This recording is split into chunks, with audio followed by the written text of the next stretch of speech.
सुखी आयुष्यासाठी सकाळी लवकर उठून घर स्वच्छ झाडावे, त्याने घरात समृद्धी येते. त्यानंतर आंघोळ करून देवपूजा करावी, त्यामुळे घरात पॉझिटिव्ह एनर्जी येते.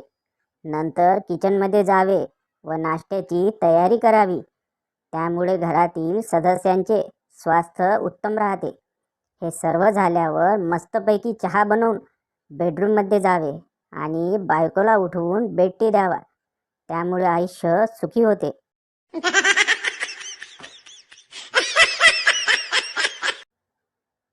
नवरा जेवताना रोज तीच वांग्याची भाजी. तुला माहिती आहे का, वांगी खाल्ल्यामुळे माणूस पुढच्या जन्मी गाढव होतो. बायको, याचा विचार तुम्ही गेल्या जन्मीच करायला हवा होता ना.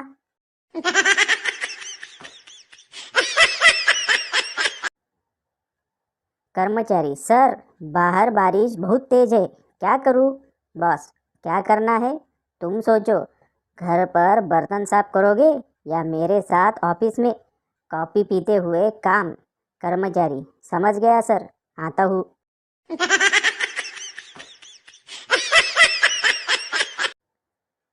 मी कॉलेजमध्ये असताना तिला म्हणालो होतो, माझं तुझ्यावर खूप प्रेम आहे, मला खूप आवडतेस तू. ती, मला खूप शिकायचंय, मोठं व्हायचंय. आता ती गावामध्ये बचत गटाची अध्यक्ष आहे.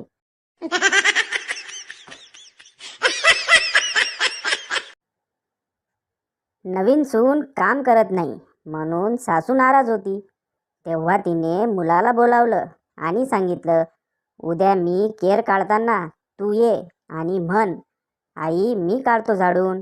कदाचित त्यामुळे सुनेला उपरती होईल की हे काम माझं आहे.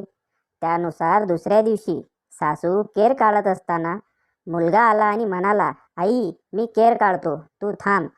सून, भांडू नका, एक दिवस त्या काढतील, एक दिवस तुम्ही काढा.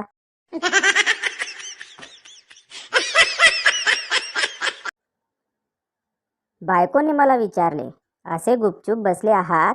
मी म्हणालो, काही नाही, मुलांच्या अभ्यासाचा, घरच्या वाढत्या गरजांचा आणि आपल्या म्हातारपणी आपले काय होईल याचे टेन्शन आले आहे.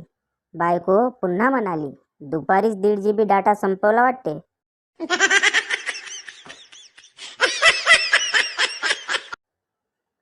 शाळेमध्ये मुख्याध्यापक साहेबांचा निरोप समारंभ. बाईंना भाषण करायला सांगितलं. त्यांना अगदी भरून आलं. त्या एवढंच बोलू शकल्या. सरांच्या सोबत काम करता करता मला दिवस कसे गेले ते कळलंच नाही.